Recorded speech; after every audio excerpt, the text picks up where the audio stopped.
I'm constantly traveling with firearms all the time, and Yeah. I collect firearms too. I'm really interested in them. So I couldn't find like I seriously had 20 cases at my house, and one day I was like, this is ridiculous. Hmm. And they don't usually work with other guns. Like if I have my carbine versus my long gun versus my shotgun, like I always had to have a different bag, and nothing really fit well into a Pelican case. So that's where the idea for the Pinocchio came from. So yeah, it's a rifle case combined with a shooting mat that accepts pretty much any rifle or shotgun, everything from 16-inch ARs all the way out to your 26-inch bolt action rifles. And it will fit inside of your hard It case. That's perfectly into your Pelican. Yep. Yep.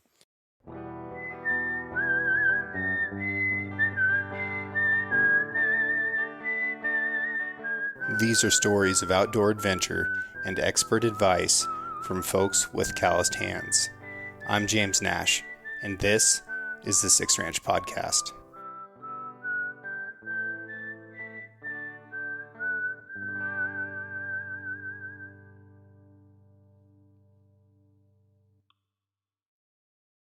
In the United States, there are about 15.2 million hunters. That's how many hunting licenses we sell in the country. And they spend around $21 billion per year, which breaks down to an average of $2,800 per hunter. Now, we need to be really smart about how we spend that money. You can't spend it on stuff that's going to break. Otherwise, you have to buy something else again, and you end up costing yourself even more. We also need to be smart about how much weight we carry in our packs, because that's a serious limiting factor. One way to remove about 5 pounds out of your pack without sacrificing your ability to find animals is to get rid of your spotting scope and tripod. Now, there's a time and a place for those things, and I carry both of them a lot. But if I need to go lightweight, I'm going to carry stabilized binoculars. And the best stabilized binoculars I have ever used are from Sig Sauer. They are the Zulu 6, and they just came out with a new pair called the Zulu 6 HDX. I use the 12 power magnification model.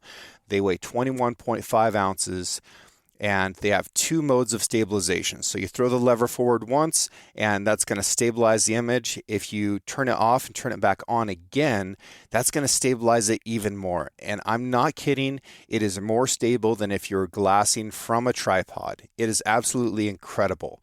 You're going to be able to see stuff at just incredible distances and really break it down. Like, you're going to be able to tell the difference between a Billy and a Nanny mountain goat at a mile. You're going to be able to actually see if there's a kicker coming off that 4x4 muley that just popped up over the hill. They work great at early and last light. They work great at highlight. They fit really well in my hands. Like, this was one of the first products that I asked Sig to make when I started working with them. And to no surprise, they were already on it. They were way ahead of me. But this is a really good piece of gear.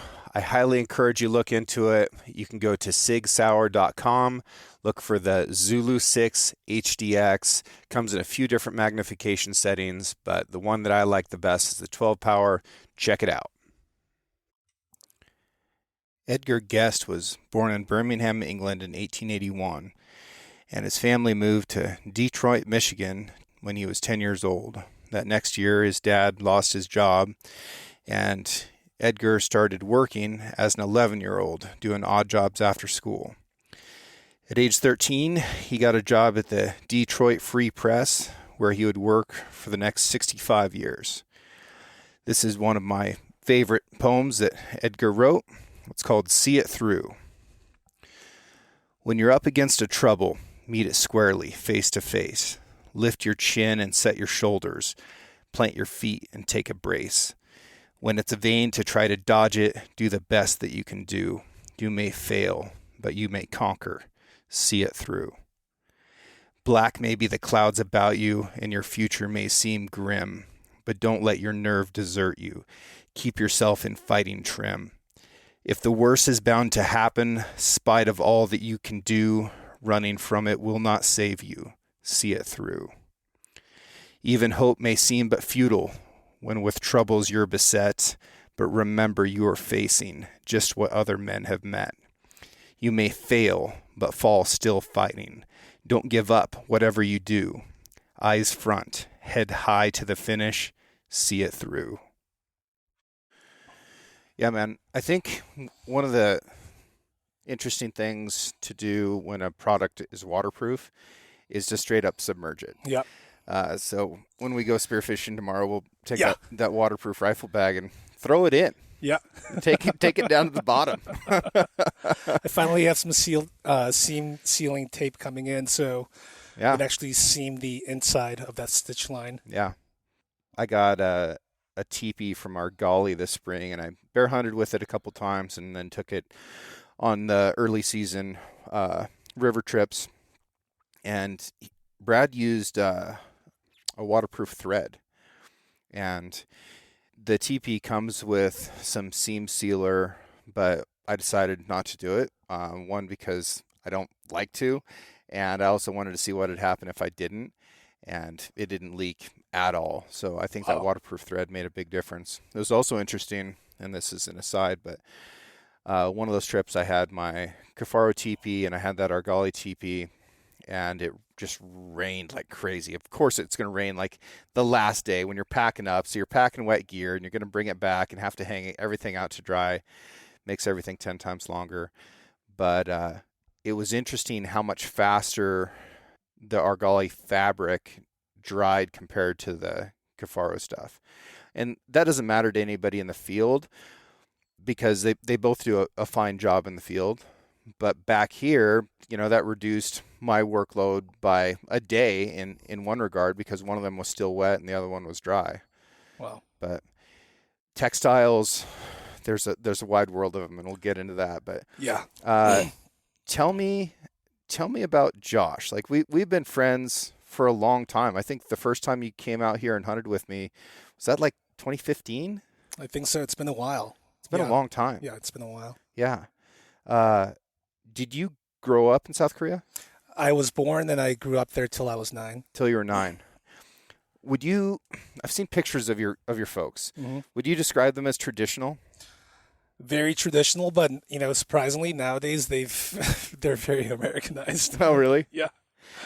What does it mean to be traditional South Korean? I think they're very conservative. Mm. They came out of the Korean War, so that's pretty fresh on their minds. Yeah, I mean, for the most part, Korean parents want you to marry a Korean girl and be a lawyer Yeah. or a doctor, right? So that's that traditional, education-based success that they're looking for. Yeah.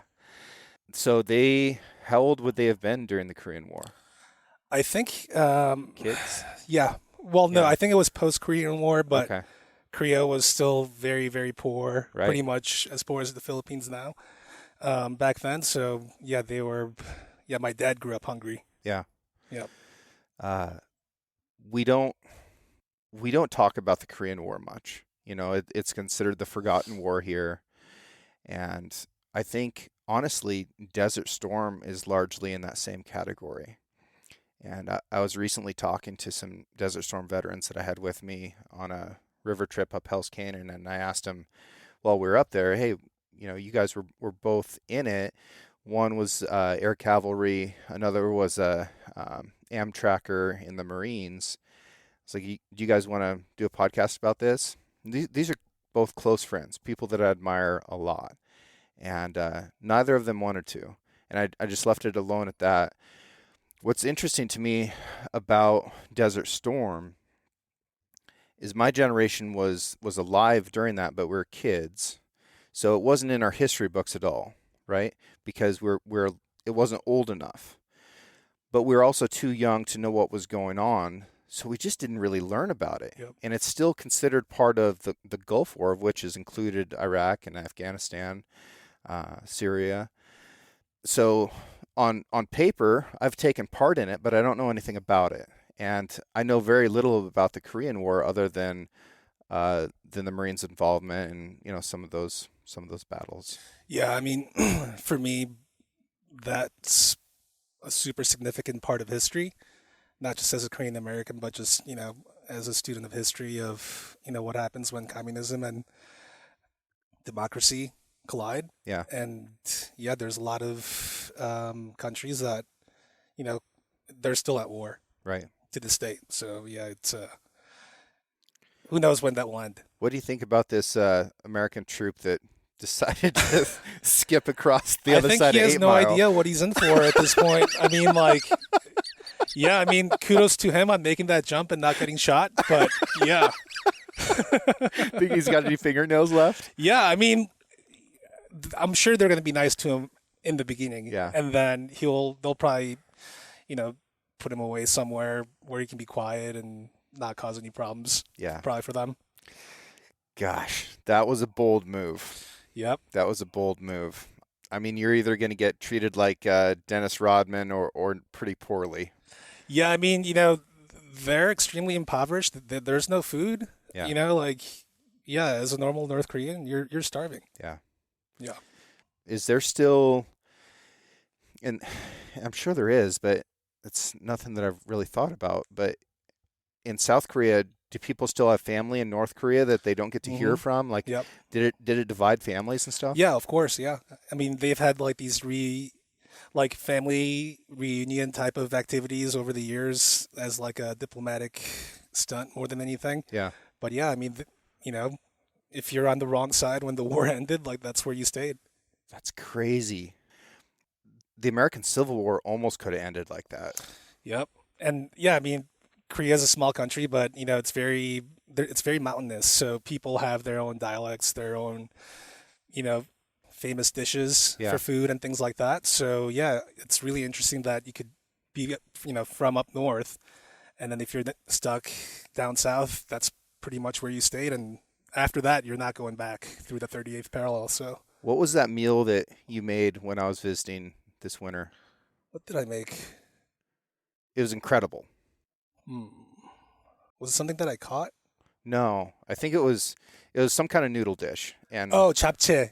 Yes. Yep. That's, usually a crowd favorite. It's glass noodles yeah, with usually beef and mushroom and vegetables. You can probably find it at your favorite Korean restaurant. we don't have those, you know? Yep. I brought some stuff to cook you guys. I brought some Dungeness crab and Oh, sturgeon that I caught and some Korean spicy red pepper paste. ooh, man, you're going to watch me melt. No, that's awesome. Thank you. Yeah. I'm excited to have you up here. So, 9 years old, did your whole family move? Yes. So my dad grew up super poor. His dad died when he was young as well. So he was pretty much the head of the household, and Yeah. he needed to, find ways to make money. And he was from the country, like by the coast. And, he came to Seoul, which is the capital of South Korea, to make money. And he's a hustler. He just survived. And at one point he had the opportunity to become, to win this contract to provide Taekwondo instruction to all the 8th Army guys up Okay. in Yongsan. Yeah. So he became a businessman, but through martial arts. And Okay. he's just a self-made guy. And I got to get this right. yeah. Since you're talking about, is Taekwondo the way to say it? Yeah, Taekwondo. Okay. Yeah. All right. Have you met my friend Bam? I know of him through social media. Okay. So Bam and Britt's daughters are big into Taekwondo, and they were just at Worlds yesterday. Oh, really? Yeah. Wow. So Christy, the oldest one, got a world championship in weapon sparring, a world championship in sword fighting, a world championship in sparring, and a world championship in hand and foot combat. Congratulations. Wow, that's amazing. And then the little sister won a world championship in combat sparring. And they're like, I don't know, 9 and 15 years old or something. Wow. But absolutely just crushing it. Yep. So proud of those girls. That's amazing. Yeah. I messed around too much. So my dad he was in charge of the 8th Army in Seoul, and then he had 3 other gyms. So when I was growing up, we had all the senseis, the teachers that actually like lived with us, and my mom like cooked all the food, fed these guys, and they're like my uncles, and they wanted me to learn Taekwondo, obviously, but when I went there, I fucked around too much, and my dad was like, "Don't come back." I bet you minded your manners around those guys. Yeah, I mean, I was pretty wild as a child, and I'm still kind of wild, so I get it. But yeah, that's probably my one regret is going back. Like, if I would have actually taken that seriously, I would just be at a whole another level. Because when you start young, your flexibility, all that stuff just gets developed Yeah. in a different way. It's also hard growing up when you're close to something like that. Yep. We talked about it on the show last week, but I grew up here very much in a rodeo family, and we raised cattle for rodeos at the time.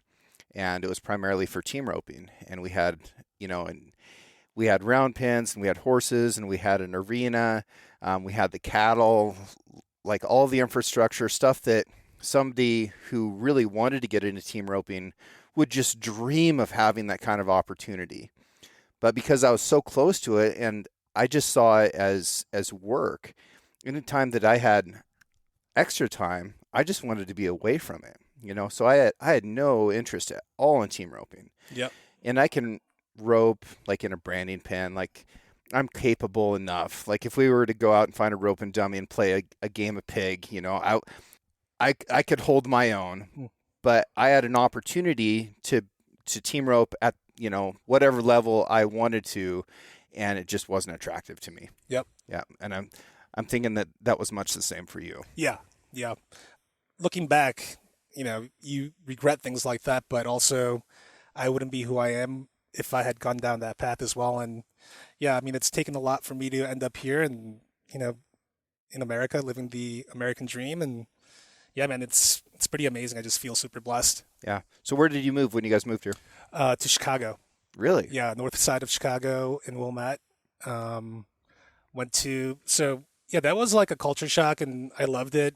I wasn't very studious. I played a lot of sports, and even going to college, I played lacrosse in college. So I was always pretty active and interested in business and culture, and because actually my last name is Whi, and in Korea there's very few Wis there, and originally I guess we come from China like many generations ago. So I was always kind of interested in China and what's going on there. So I studied Chinese and yeah, I mean Mandarin? Mandarin. Yeah. Is that the bigger of the two? Yeah, Mandarin's it's the official language. It is. Yeah. Do you know what percentage of China speaks Mandarin versus Cantonese? I would say almost everybody in China speaks Mandarin. Oh, really? Yeah, it's Putonghua, which means it's the common Yeah. language. Yeah. Yeah, so they have 56, I think, different minority groups, Okay. but they all speak Mandarin. Yeah. Yeah. Interesting. Norwegian has something similar. Oh, really? So Norway is geographically about the same size as Oregon and has about the same population, about like 4.5 million people. At least that's what it was when I was there. So it's like same.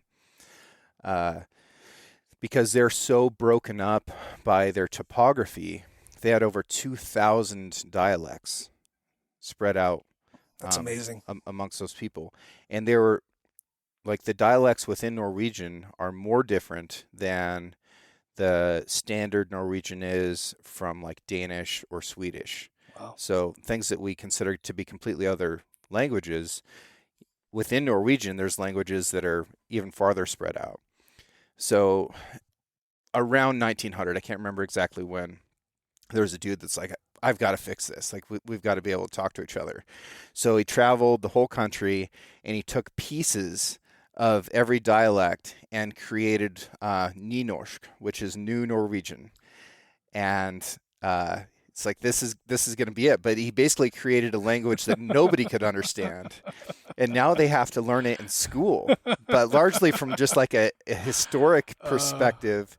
And the Norwegian kids there absolutely hated it. Nobody speaks it, right? It's only a written language, and it's just spare parts.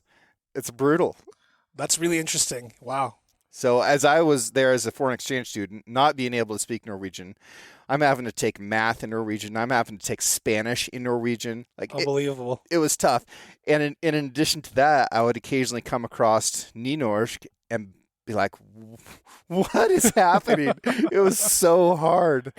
But yeah, language is cool. I think it's interesting how the structure of sentences changes the way that you think. Yep. So if you break down an English sentence where we put the verbs and the adjectives and the predicates, all of that functions in our mind, and that's how we think. That's the order that we think in.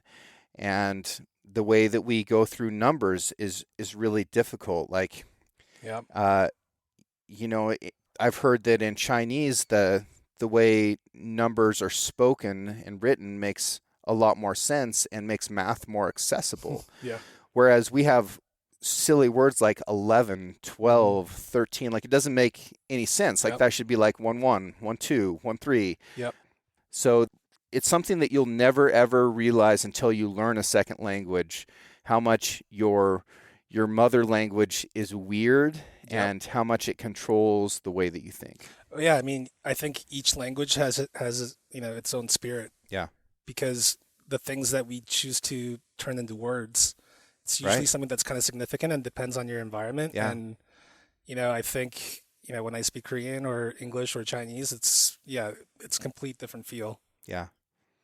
Hawaiian doesn't have an S. That's like probably my favorite type of English is when you're in Maui and all the brados are talking to you and you can kind of get what they're saying, but Yeah. it's like a 60% Yeah. comprehension. But no, I love those guys over there. And yeah. The word buckaroo comes from the Spanish vaquero.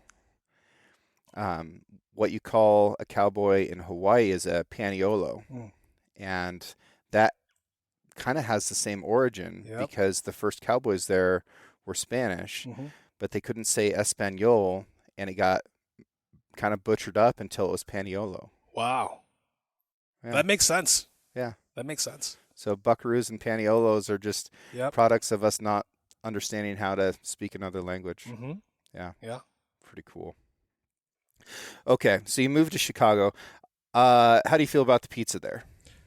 So Lou Malnati's pizza is my favorite. If you're from the North Shore, we grew up eating that. It's probably the unhealthiest food you can eat. It's literally just cheese, like lots of cheese, probably about an inch. But yeah, I mean, like if you eat one, you get sleepy. Oh, yeah. Yeah. Yeah, you're not holding a slice of deep dish. No, That's not the way it works. no. From where I come from, like we're really fans of this restaurant called Sarki's. It's like a little sandwich. It's a breakfast sandwich. That's what we kind of go for all the time. So when I go back home, that's what I eat. But yeah, the pizza, everybody asks about that. Yeah. Sorry. No, I'm it's all good. basic. You got to try it. I mean, When I you're in don't know. Chicago. I don't really know what to ask about Chicago besides like wind, gang violence, and pizza. Yeah, and that's like the really interesting thing. I work in the gun industry, and when I go home or like when I visited my parents or my friends, it's like, man, it's crazy over there. Is it? Yeah, I mean, I'd love to be able to carry in downtown, but due to the circumstances, you can't. Yeah. And yeah, I mean, constitutional carry needs to happen. Yeah. Yeah. Do you think it would help? Yeah, absolutely. Would Yeah. there be a period where you think crime got worse? It's hard to say because I grew up in the suburbs, so I was kind of sheltered from that. But yeah, I mean, growing up and then figuring out all in Chicago's so, like each area is so different. You have some of the most dangerous areas, and then you have some of the safest areas. There's like so many other communities in between that. Yeah, I mean, for me, I would definitely, if I was south side of Chicago, like I've been there, and yeah, you just don't know the shady individuals that walk around those streets. Yeah. Yeah, I got laid over there for a couple days on my way back from a trip to the Bahamas. And, all I knew about Chicago was what I see in the news and like reading old literature. And I was afraid to leave my hotel room. And I really regret that now. Like I had a couple days in a new place. I should have got out and looked around, but I didn't know where I could go and be safe. And, I try to be compassionate about people from town that have that same feeling about wilderness. Yep. They look at a wilderness or a forested area and they think, man, it's not going to be safe in there. Yeah, and then there's the hippies that are backcountry without even a pocket knife. Sure. There's those guys out there. I mean, Yeah. it's what you make of it at the end of the day. Yeah, and for me, the wilderness is a very, very safe place, Mhm. but I also know how it works. Yep. And I think for, residents of Chicago, when like they know where they can be and when they can be there, and that it's as safe as sleeping in their own bed. Hmm. So I think about that, and I think about what a sissy I was, and if I see somebody that's like afraid to go out into the woods, I try to have that same compassion for them that I hope that they would have had for me, and be like, well, this is how you do it, and it's going to be okay, and you should, because it would have been cool to go out and experience a great breakfast sandwich, Hmm. or an iconic slice of pizza. Yep. Do you call them slices still? Yeah. Yeah, we Yeah, do. Yeah. yeah. It's Yep. just it's a beast of a pizza. If you ever get it with extra cheese and sausage. Lou Okay. Malnati's, they have locations all over the spot, all over the place now. I was in like Scottsdale, Arizona, and they had one, so I had to No stop kidding. by and get it. Yeah, Nice, cool. uh, so then, did you go to college after high school? I did. I went to Wittenberg College or Wittenberg University in Springfield, Ohio. Okay. How was that? It was good. It was kind of small. I went to a pretty big high school, so and we had a lot of fun in high school too. So going into college, it was kind of underwhelming, which made me want to study abroad, Yeah. which I did. Okay. Um, What did you do? I had a couple of really unique opportunities. One of my friends, or one of my sister's friends' dads, he actually graduated from Harvard. He started this company that was a really high-end travel company, aimed at that 1% traveler that wants to experience something new. And one of them was to have these tours to North Korea. Mm-hmm. It's called Arirang Festival, Okay. and it's where they have the world's biggest screen. Yeah. They have, I think it's like, I forget what they said. It's like 50,000 or 100,000 people with color posters, Okay. and then it's synchronized. Yeah. And then it's a moving picture with these cardboard because these people are doing choreographed things for VIPs and their national holidays. Crazy. Yep. The training that would be required for that to get pulled off. It looks like a TV. It looks like a giant LED screen. It's Yeah. hilarious. You get 50,000 people on the same sheet of music. Yep. Yeah. Yep. That's some tough training. Yeah, so he wanted me to work for him because he knew that I studied in China a little bit, and I spoke both languages, and he needed to bring in American tourists. Unfortunately, it got canceled that year. They had a huge flood, and because of that, I was already in China with some cash that I saved during the summer, and then I was like, I want to go travel. Yeah. So took a 6-month backpacking trip through Vietnam, Cambodia, Laos, Thailand, and that. I've always just been into that sense of adventure and just, maybe some of the best days of my life. Yeah. You're really well traveled. You continue to travel quite a bit. I love to travel, and yeah, I mean, like the other day I was just like at the lake looking at these ospreys and just thinking like, hey, they have to fly to eat. Yeah. And I think a lot of times when you travel, like, it just opens your eyes to new things, and hopefully it brings you new opportunities too. I've been told that our osprey winter in Brazil. They do. That's a long ways, dude. Yeah, they're probably my favorite bird. I live in Bend, Oregon right now, and we have all these posts everywhere in town and also at our lakes and rivers, and you can see a really healthy population of osprey there. Cool. Yeah, man. That's awesome. Okay, so are we getting towards Lionheart yet? Yeah, so went to college, played a bunch of music. I was a musician ever since I was little. What do you play? I play guitar, mandolin, violin. Violin was my main instrument growing up. Violin is the most beautiful of all instruments. My girlfriend loves the the violin. Yeah. It's also the hardest to play. I've spent about 30 seconds at it, and that was enough for me to realize that I should leave it to the professionals.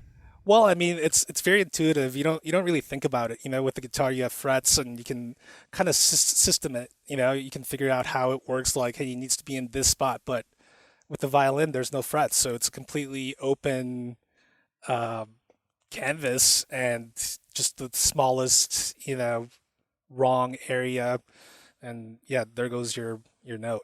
Yeah. Huh.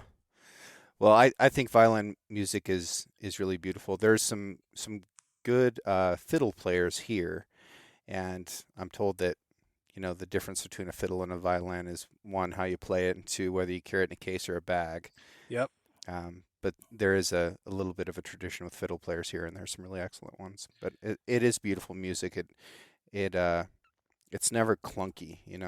No, and I think it's a great instrument for kids. I think it really helps develop their brain functions in kind of a different way than, let's say, if you didn't.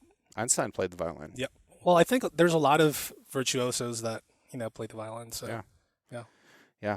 That probably explains why it didn't click with me. Yeah, I mean, I didn't stick with it too long, when high school came around. I didn't want to play orchestra anymore. Yeah. I wanted to play football and wrestle and Yeah. play lacrosse. So, yeah, that kind of, you know, that part kind of disappeared. But now, yeah, I'm finding myself thinking of making like violin shaped, rifle cases and things like that, which is kind of funny. Yeah. Every little thing that you do kind of ends up. It comes back. Yeah, it does. Yeah. It really It does. comes back.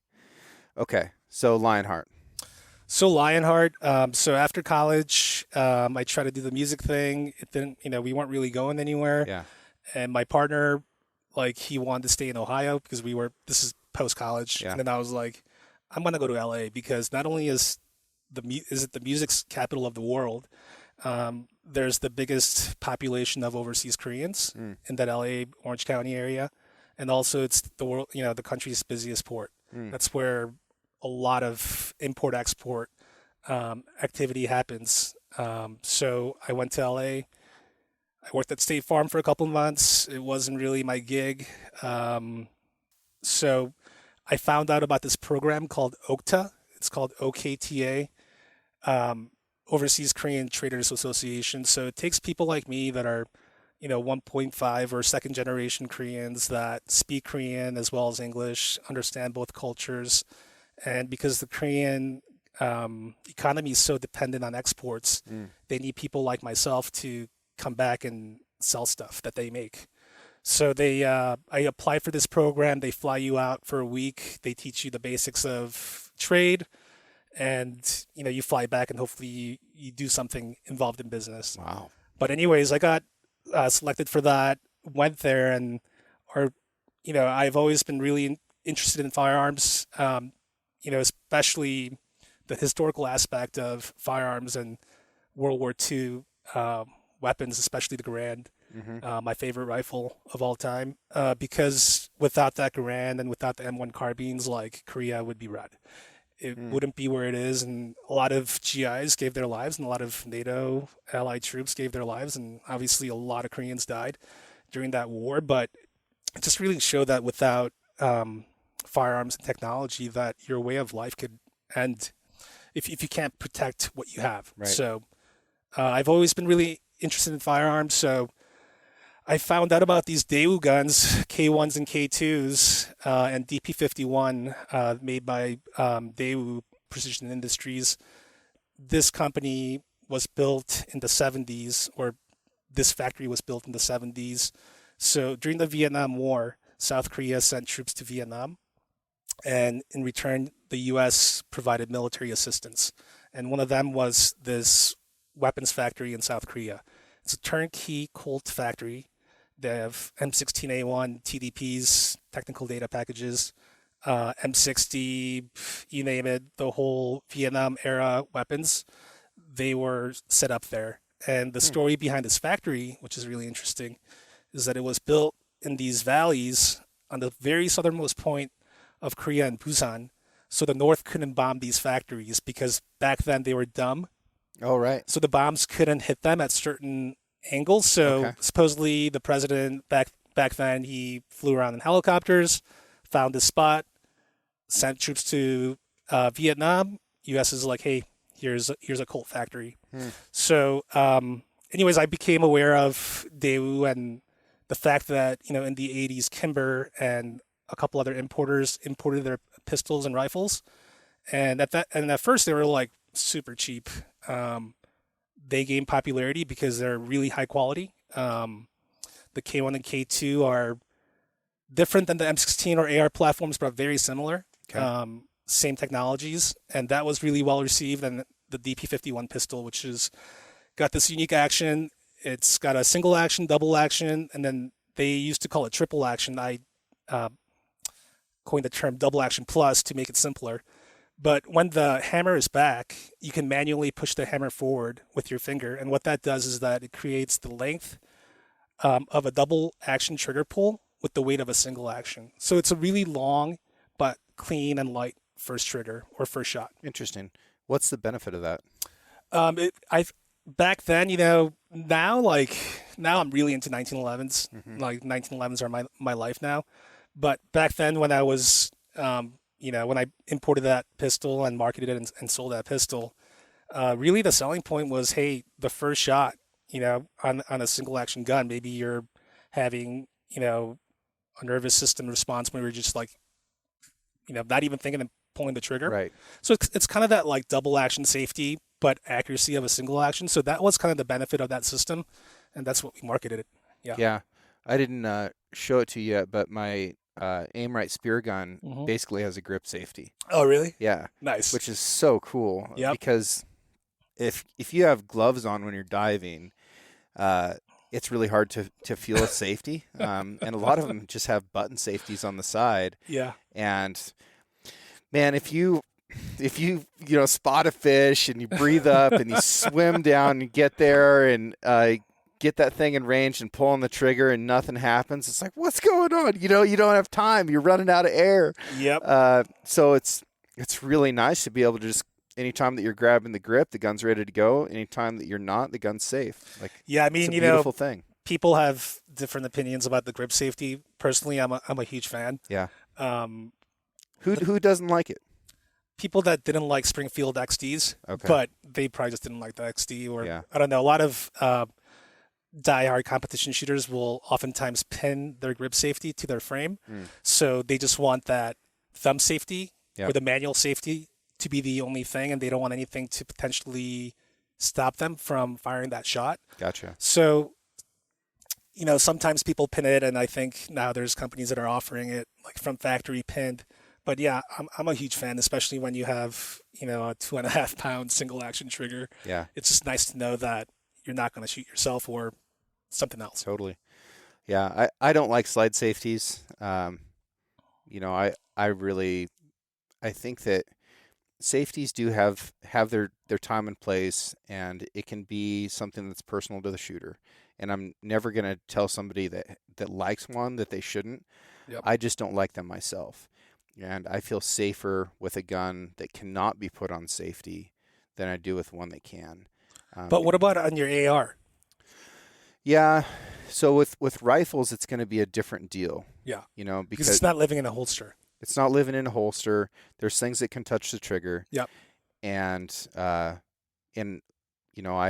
do want to have a round chambered anytime that it needs to be, which Yep. could be for a really prolonged amount of time. Yep. When I was in Africa, the PH that I was hunting with carried a Winchester Pre-64 Model 70 375 H&H, which is just a classic African rifle. And he would walk around with a round chambered, but he would raise his bolt, pull the trigger, and lower the bolt. So he had a round chambered, but it wasn't cocked. And he'd been carrying this gun for 30 years and didn't use the safety at all. So when he needed to shoot, all he had to do was raise and lower the bolt, and then it would be ready to go. I thought that was really interesting and something that I'd never seen in the States. Yeah. No, I think this thing about safety, it's been something that I put a lot of thought into, especially the Lionheart pistols, the DP51 and the LH9, and I forget what they call the newest models. But, if you look at the 1911, the really great thing about that safety is that when you pull it out of the holster and maintain or, start forming your grip, it's pretty instinctive. Mm-hmm. And it's also very easy to put back on safe. Yeah. The Lionheart pistols, in my opinion, I love everything about them. I have the very first ones. And you can actually take the safeties out, believe it or not, and the gun will function. But it's pointed the wrong way. Oh, really? So imagine the 1911 paddles are pointing this way. The Lionheart's paddles are pointing the other way. So it's pretty easy to take off safe, but to put back on is a lot of effort. A little tricky. Yeah. So, I mean, for me, the 1911, yeah, man, it's just like the more new things come out, the more I kind of look back into history and why these platforms were used, and you can really appreciate the design. And yeah, the safety, in my opinion, on the 1911 is probably the best designed handgun safety system of all time. Now, this company that you're talking about, is it Daewoo? So Daewoo was the guys that made the DP51. I went over there, I updated it, we Cerakoted it, put Novak sights on, added front serrations, changed the grips, and just did a couple, cosmetic things to it. So that gun is the South Korean service pistol. It Okay. still is. It's called the K5. Yep. Um, and unfortunately, I exited Lionheart. I had some issues with my partners, and I ended up finding about this other company when I was over there because I was over there all the time on business. And I found this company called Dasan Machineries. Dasan. Dasan, Dasan. Okay. Yeah, Dasan Machineries. And And this is a company that everybody should know about but doesn't. yeah, nobody really knows about them unless you're in the firearms industry on the manufacturing side. Yeah. But Dasan has been around for 25 years. Started making pistol barrels. We specialized in the 1911.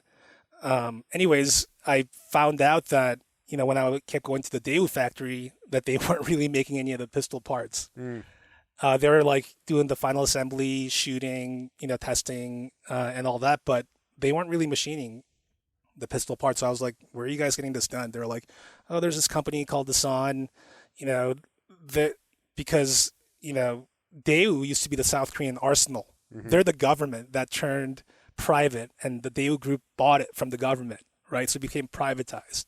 So even though it's privatized, it's pretty much the arsenal of Korea. So they still make the K1, K2, all the K series. They still supply their military, but they're a government.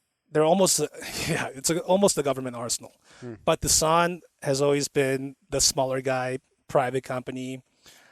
He started out making tools for Hyundai Motors. Mm. He set up their manufacturing line. So Mr. Kim, the owner, is a brilliant engineer, and he started making pistol barrels. And then now fast forward 25 years, we're actually registered as a defense company in South Korea. We manufacture a lot of components for the Korean military, and we make everything from pistols to rifles to machine guns to sniper rifles. So And don't you make parts for a lot of American gun companies as yes, well? yeah, I won't mention it here, but a lot of the major 1911 and 2011 manufacturers, as well as other platforms, Glock OEM type of stuff, we do a ton of. Yeah. Yeah. Yeah, it's interesting as you start to tease that apart a little bit, like who actually made this gun? Well, a lot of people did. Yep. Which part of it are we talking about? Yeah. So for us, I mean, we specialize in the slide frame and barrel, and that's really you know, the skeletal structure of a gun. Hmm. So, but honestly, for the 1911, we make every part. We're very vertically integrated. Anyway, so I found this company. They were just making parts, and I was like, Mr. Kim, like you're making all these parts, doing hundreds of thousands of parts a year, and you're not making that much money. I was like, these brands, American brands that are bringing them to the US, assembling them, and then selling them are making all the profit. And he was like, you're right. So he took a chance on me, believed in me, and yeah, I think about 5, 6 years ago, roughly, is when we started doing complete firearms. I mean, we're kind of messing with that even before, but yeah, we really started pushing forward on complete firearms, and now we manufacture complete firearms for a lot of brands as well, like turnkey. Like they don't actually touch anything. We'll manufacture all the parts, we'll assemble, we'll test, we'll shoot. Um, but yeah, now we have about 300,000 square feet of manufacturing in South Korea, where we make our own buttons, button rifling machines. We do investment casting in house. We have a huge automotive part of the business that's casting business towards Hyundai and other big companies. And but really, I would say 70 to 80% of our business is firearms and firearms parts. Left turn here. Hmm. What do you remember about your elk hunt when you came out here? The elk hunt, I'll never forget just going up there, and it happened so fast. I thought it would be more gradual, but it was like get there and wait for a little bit. But when it happened so fast, and I just never had that feeling of such a giant animal because I hunted fallow deer in Australia with my partner of this other project that I did. But yeah, an elk is just such a impressive animal, Yeah. and being there, and I'll never forget eating that heart with you and that ranch family. Yeah. And Jeremiah and Amy and Madeline. yep, and then Madeline was like sitting there just like poking the elk's eyes, and I was just like, wow, she's growing up so different than Yeah. how I grew up in Chicago or in Korea. We're so removed from that. You should see her now, dude. She is such a cool little girl. How old is she? I'm not sure. I should know. But yeah, she comes over here with her folks from time to time, and she's just a really independent, smart, like feral child. Yep. She's out there living with animals all the time, and I think that might have been the first dead elk that she ever saw. So as a really little girl, I don't know if she could even really talk yet. No, she couldn't. That's when she was starting to learn about wild animals becoming meat. And, from a larger history perspective, we all learned that before we could talk. And now we've sort of lost track of that. So it can be offensive to people now when they see an animal get killed Yeah. for food. They're fine with meat, most people, but they're not necessarily fine with, knowing what had to happen first. Yeah, I think if most people realize like all the effort that goes into harvesting and cleaning an animal, like they'd be much more appreciative Yeah. of what they eat, because everybody, they go hunting with their credit cards. Yeah. But yeah, that was amazing. And, the mom and the dad, like they explained like what had happened. It wasn't just like, hey, go touch the elk Yeah. in the eyes. They were just like, hey, like, this animal has expired. And yeah, I mean, that was just such a amazing moment. I'll never forget that with the sunset. And yeah, Yeah. thank you for that, James. No, thank you. It was fun. It was super fun. And, I could tell, like, you knew your rifle, you knew your gear, you knew those systems, but putting it together in real speed that isn't Yep. on a clock. Yep. You've got a bunch of unknowns, like you don't have time to set up, like we've got to go, like this is Yep. happening fast, like it changes things. It changes the pace of how you think and how you have to act, and then it all slows way down. Yeah, and honestly, in that situation, if I didn't have that tripod, I would probably not have connected with that shot. That was the first time I'd ever seen a Spartan tripod. Yeah. Yeah. Yeah. Shout outs to Rob at Spartan. Yeah. Yeah, I had one of the early Wild models, and yeah, he's a legend, right? He is such a legend. Yeah, he's awesome. Yeah, he's the wildest Brit I know. And I think he's gonna live to like 200 too. He might be 200 right Yeah, now. We don't yeah. know. Yeah. He's got that elvish Viking blood in him. Yeah. No, he's looked like the same age for as long as I've known him. No, but that Spartan tripod, and that was at like 550 or 580 with a 300 Win Mag proof research rifle. And yeah, I mean, I was shocked at how fast that happened. And after that, I was like, I'm definitely carrying a tripod everywhere I go. Yeah. Yeah. For Western hunting, man, it's so necessary. Like you just rarely ever get to use a bipod in the wild. I mean, and even if I would have had a backpack, it wouldn't have cleared enough for me you're to in get the a shot. grass. You can't see anything. Yeah. You're in the grass. For mountain hunts where, you're sneaking up over a ridge and you can get on top of a rock, then Yep. bipods become a lot more practical. Or if you're in like very short grass prairie or something like that. But man, most of the time, I think 90% of my shots are taken off of a tripod. There's a lot of good tripods out there. Get probably the lightest one if you're out hunting. That's reasonably stable. There's always that Yeah. compromise between weight and stability. But yeah, I mean, I would just take your tripod and make sure you at least go to your range and shoot it out to 500-600, Yeah. Whatever you can shoot 100% of the time on the range, just, divide that by half, and that's what you can shoot when it matters out there in the I wild. would say so for sure. Yeah, So- and yeah, I was, and that ranging and that communication process between me and you, or you and I, during that was just so fast. And you're like I think you're like 550, and then I was like thinking thinking of my dope and dialing my scope Yeah. and all of that. Like going back, like if weight wasn't an issue, I think for hunting, like a Christmas type of reticle, like a Tremor 3, Yeah. could be awesome. That's Um, I use Christmas tree reticles on everything. The yeah. only time that burns me, man, is hunting bears close range in low light. Because Yep.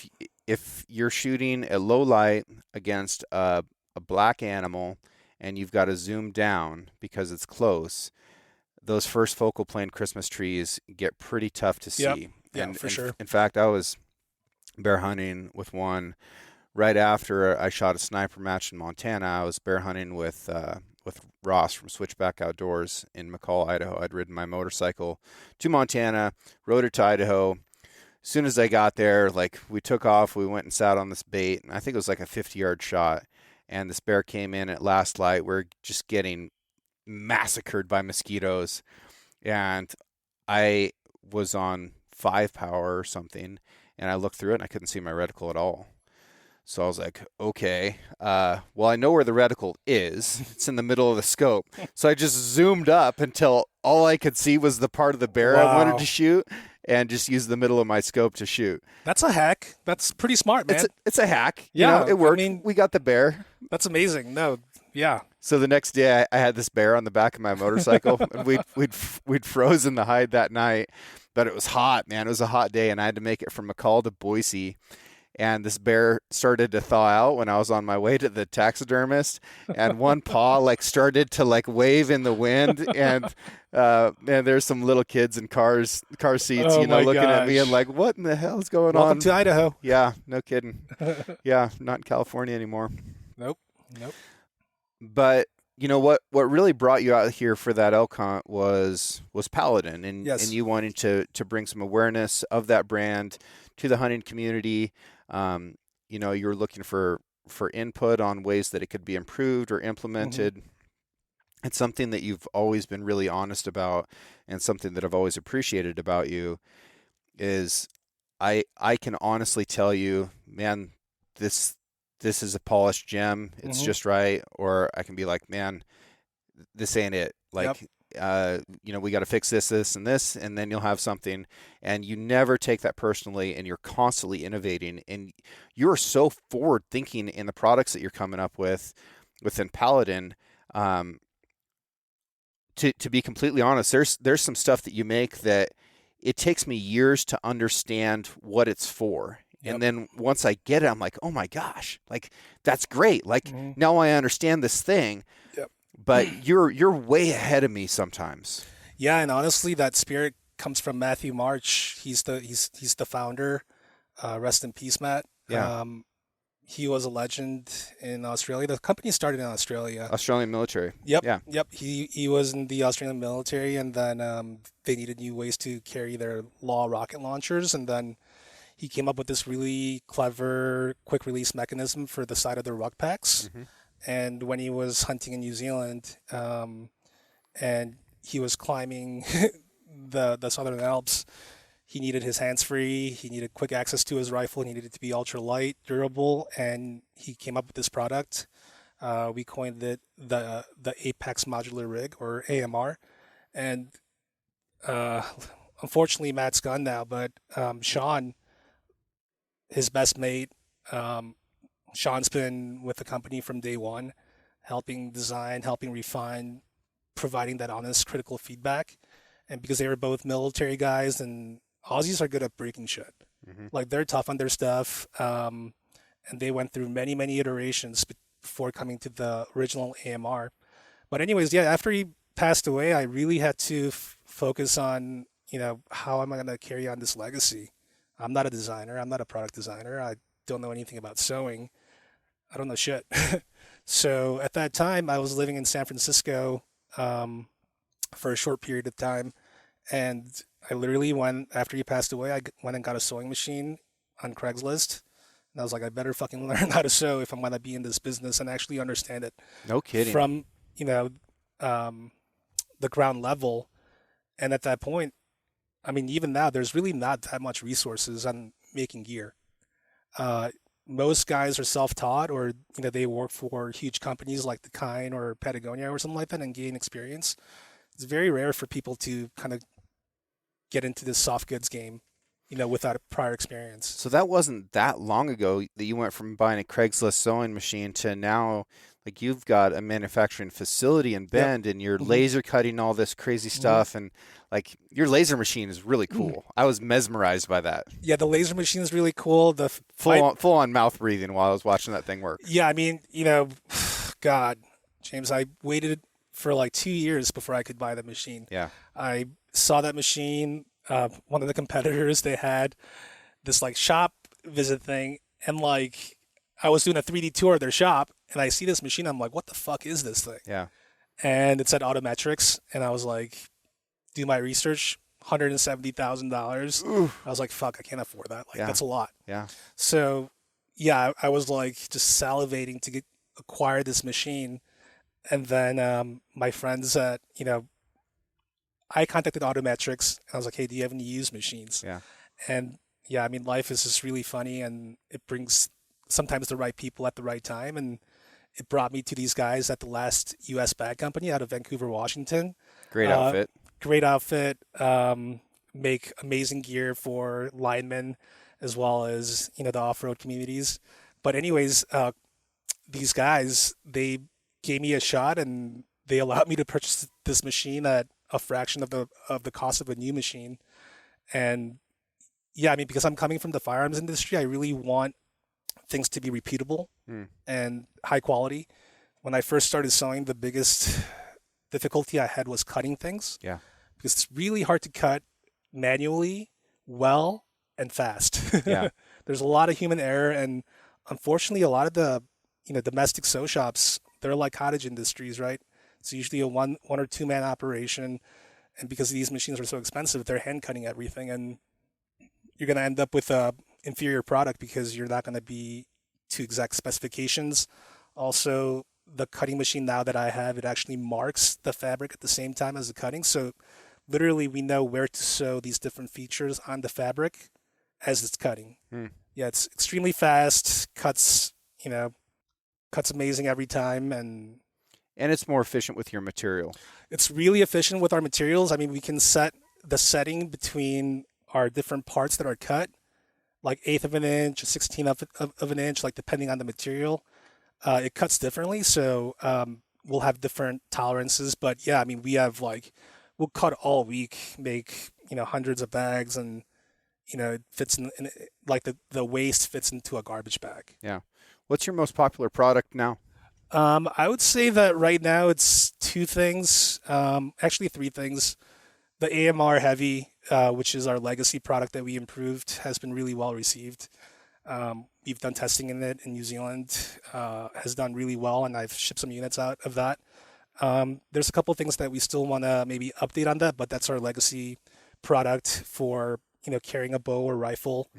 Center of body, doesn't bounce. It's an ultralight setup. You have your water, and you have some Molly on your belt to carry bear spray, pistol, first aid type of stuff. So that sells pretty well, but really what we've been selling a lot of is our concealed carry fanny packs. I think the concealed carry fanny pack market is really big. Everything we make is, if not very compliant. Like sometimes some buckles, I don't have a choice. Yeah. But if we have a choice down to the thread, Yeah. we get from Filtech, which is a U.S. Very compliant means that Everything on the bag is U.S. sourced. All the materials down to the thread, and our foam, our fabrics, our hardware, everything. Mostly it's mil spec materials. Yeah. And honestly, that was one of the hardest things too, was to find these sources that made these components, because they don't really advertise. Yeah. They've been serving the military industry for forever. All the big boys know who they are, and they don't really have the best website. They don't really even pop up when you Google them. Right. Yeah, so that's been a difficult thing. But yeah, I mean, we really take pride in ourselves that we use all U.S. materials. And I think my favorite thing is the Pinocchio bag. The Pinocchio, that's also a great seller. And that came out of use because, my quote-unquote daytime job is product development, sales and marketing of Alpha Foxtrot, which is the Sans complete firearms brand that we launched.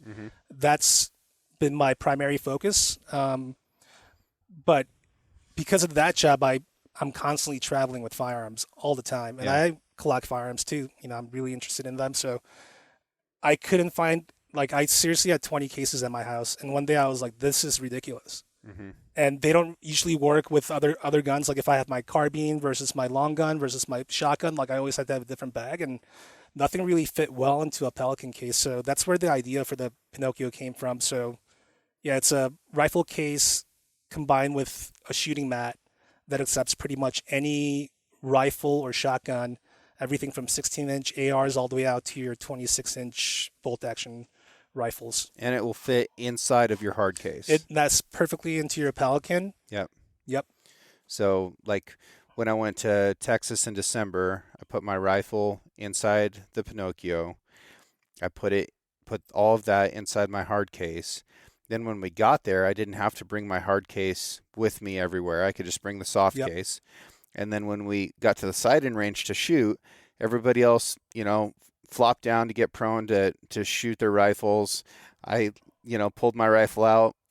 It's living inside of a shooting mat. Everybody else got cactus in them but me. I felt so smug, dude. It was so nice. Oh, that's so great. Yeah, it was awesome. But no, super good piece of gear. And my gun was still zeroed after flying to Texas. And, I fly with rifles a lot.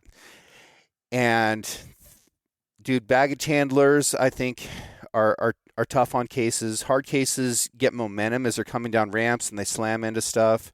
Your turrets end up hitting the inside of those hard cases a lot. And then you've got really intense vibration while it's traveling on luggage carts and in the belly of the aircraft. It is incredibly rare for me to show up and to have a rifle that's still zeroed. Yeah. And usually it's off by an MOA or something like that. And I think that some of that is atmospheric, but I think a lot of it is just the abuse that guns endure when they're traveling. And, giving them a nice soft case to live in inside of a hard case is clutch. And then if you're traveling to a place like Alaska or Africa and you're going to be, maybe you're going to be moving around in a boat or an airplane, something like that, they're going to have you leave your hard case behind. So you need a soft case too. Yep. And a lot of soft cases are really bulky. They don't have that extra use. So again, like that was something that was very forward thinking. It was very functional. It's something that I didn't know that I needed, but now I use all the time. Yeah, I mean, if you look at every rifle case, pretty much every rifle case that's out there, you put your rifle in, there's two Velcro straps at the front and at the back. And I just hated opening that Velcro and shutting it. And also, depending on what you have on your rifle, like if you have a laser, if you have flashlights, whatever, suppressors or bipods, the other systems didn't really work. The Pinocchio, you like cut the foam out once and it looks all pretty. Yeah. And then you change scopes or change guns. And it's like, well, this never works again. Yeah, I mean, really, the Pinocchio was designed to accept any rifle, any configuration, no matter, like I have a Thunder Beast bipod on my precision rifle. It's a giant bipod. It just slips right in that front, and then it's good to go. There's no, annoying straps to have to deal with. That's cool. Mm-hmm. Yeah, that's clever. What do you got here? You got some stuff I haven't seen before.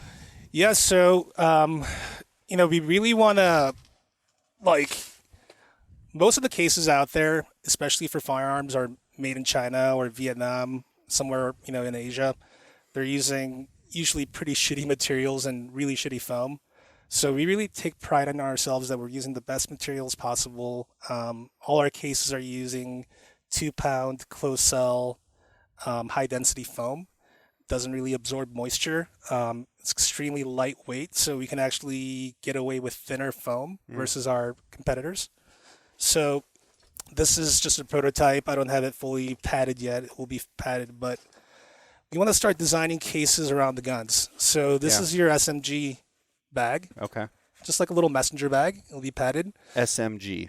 Yeah, submachine gun. Okay. Yeah.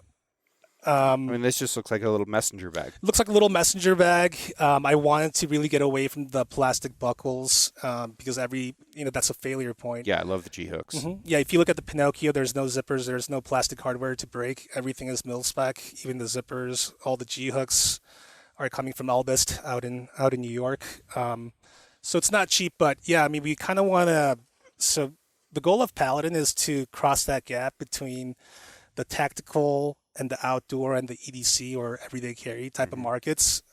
We don't really think that there's anybody out there that's making extremely high-end gear, like almost like a Louis Vuitton or Chanel level of product to those consumers that enjoy finer things in life. And Yeah. that's really where we want to step into the market and change things. So that's the SMG bag. And then this is the carbine bag in Andrew Buittimann's Poppies of War.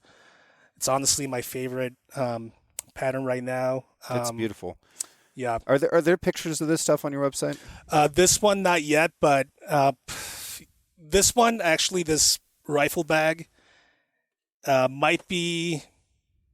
Yeah, there's some interesting developments happening with the company, so we might not release it yet, but I think this is the future of discrete carry. It doesn't scream rifle, it's extremely compact. And I can fit two cross rifles in that. You could. Yeah, I do on the regular. amazing. Yeah. Yeah, it's designed to be super discreet. You can fit a fix, like a Q fix or a cross in here really easily, anything with a folding stock. I can actually fit a Mark 18 or 10.5 inch barrel AR, uh, you know, complete. If it has a folding lower, Hmm. you can actually even put it with a silencer in the gun or in the case. But yeah, it's really simple, discreet, and it just doesn't look like anything that's been out there, and it's very weather resistant as well. Would you carry a violin in that bag? Or would it Um, be a fiddle at that point? So I do want to make guitar cases and violin cases. I think there's definitely crossover between weapons and guitars. Like they're both expensive. People Yeah. want to protect it, and hopefully there's enough musicians and other people that are into 2A and America and Yeah. freedom that want a really nice case. And yeah, that's kind of what we're after with this case line. And folks, I know that you're struggling because I can see this stuff and you can't. But I'll take a picture of these bags that Josh has here, and they'll go up on Instagram Great. the same week while you're listening to this show.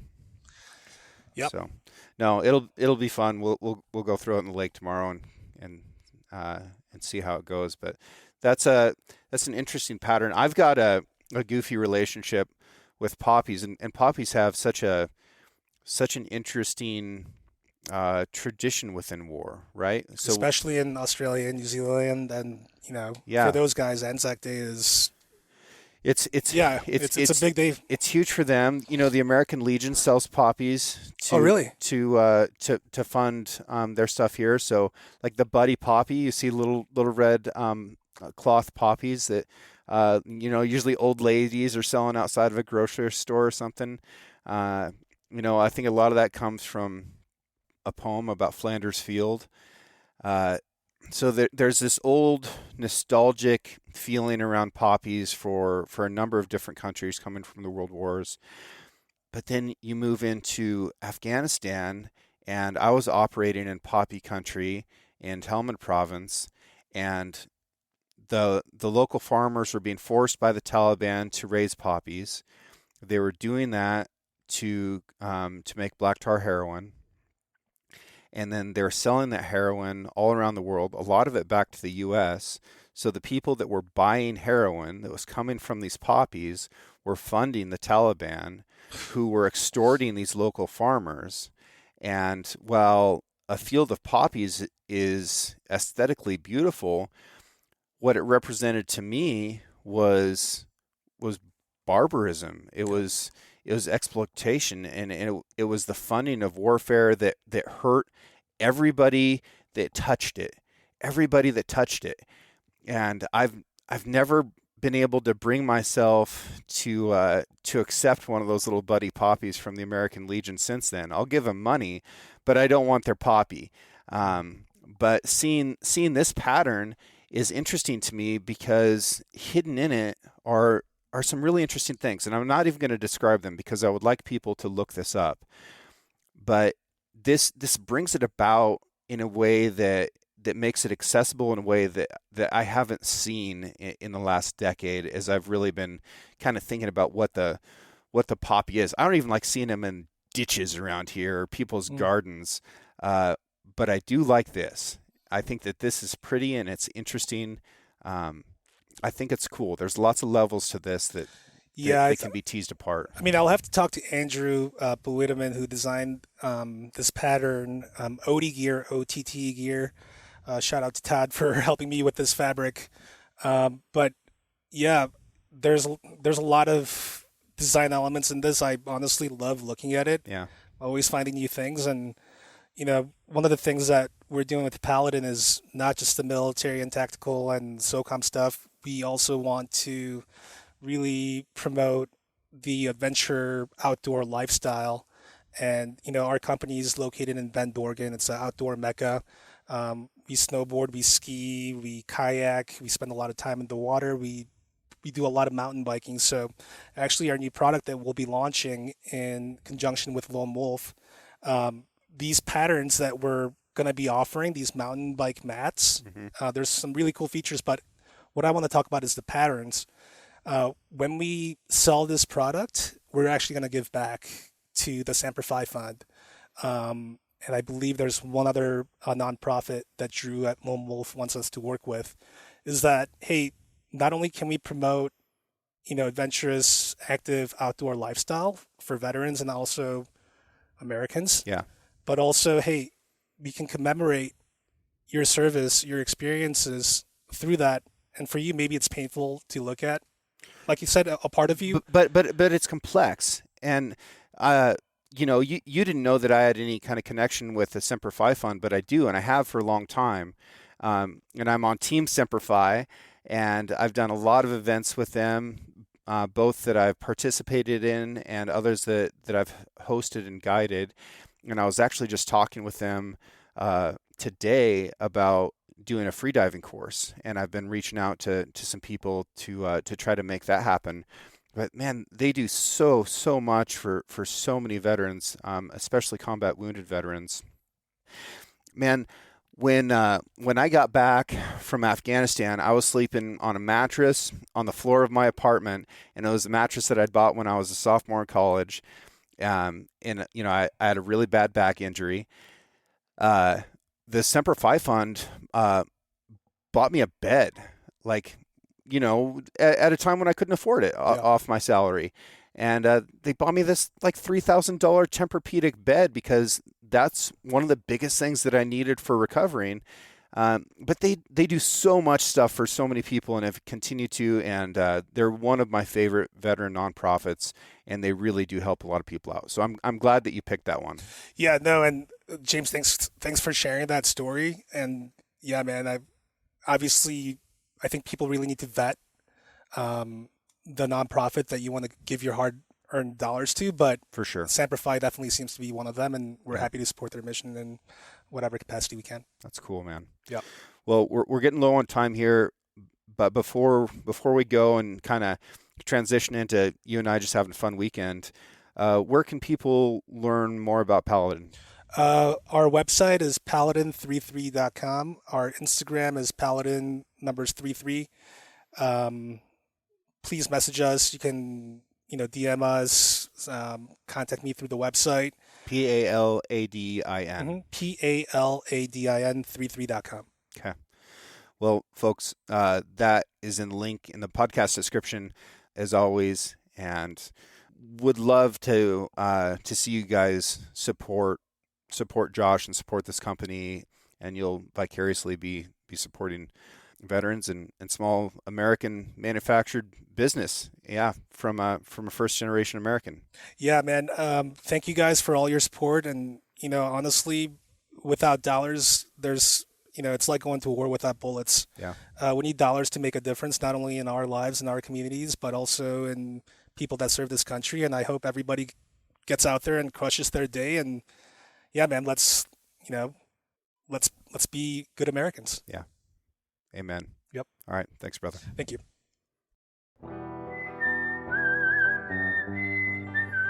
Thank you all very much for listening. I'm going to keep bringing you these stories from normal people just like you who have done extraordinary things. Everyone is an expert at something, and they have interesting perspectives on life and work and the environment and all the things that we care about. I'm going to keep bringing that to you. And I want to thank you so much for making this show possible. I also want to thank Emily Bratcher for producing this show. She does a great job editing. Really appreciate her. I want to thank John Chatelain. He did the art for the Six Ranch podcast. And Celia, soon to be Harlander, she digitized that so that we can get it out there on the internet for you.